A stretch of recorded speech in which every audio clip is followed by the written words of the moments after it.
आर्याची छोटी लढाई. एका छोट्याशा गावात आर्या नावाची एक बुद्धिमान आणि संवेदनशील मुलगी राहत होती.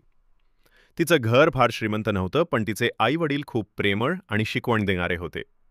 शाळेत आर्या नेहमीच प्रश्न विचारायची, का, कसं आणि का असं होतं. एक दिवस तिच्या शाळेत एक नवीन मुलगा आला. नाव होतं समीर. तो दुसऱ्या राज्यातून आला होता आणि त्याला मराठी नीट बोलता येत नव्हतं. काही मुले त्याची थट्टा करायची, त्याला मागच्या बाकावर बसवायची आणि त्याला खेळात सामीलही करायची नाहीत. आर्याला हे पाहून खूप वाईट वाटलं. तिने शिक्षकांना सांगितलं, पण शिक्षकांनी थोडक्यात दुर्लक्ष केलं कारण त्यांना वाटलं हे लहान-सहान प्रकरण आहे.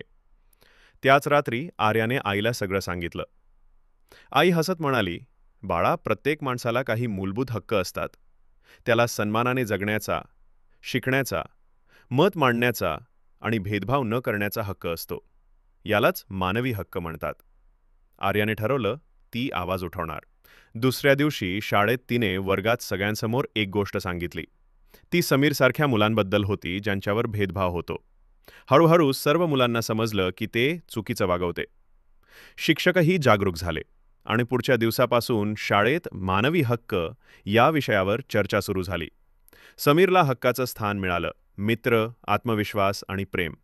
मानवी हक्क म्हणजे प्रत्येक माणसाला समानतेने, आदराने आणि सन्मानाने वागवण्याचा अधिकार. ते कुणी दिलेले नसतात. ते जन्मतः आपल्याकडे असतात आणि ते फक्त ओळखणं नाही, तर त्यासाठी उभं राहणं हेच खरं शौर्य.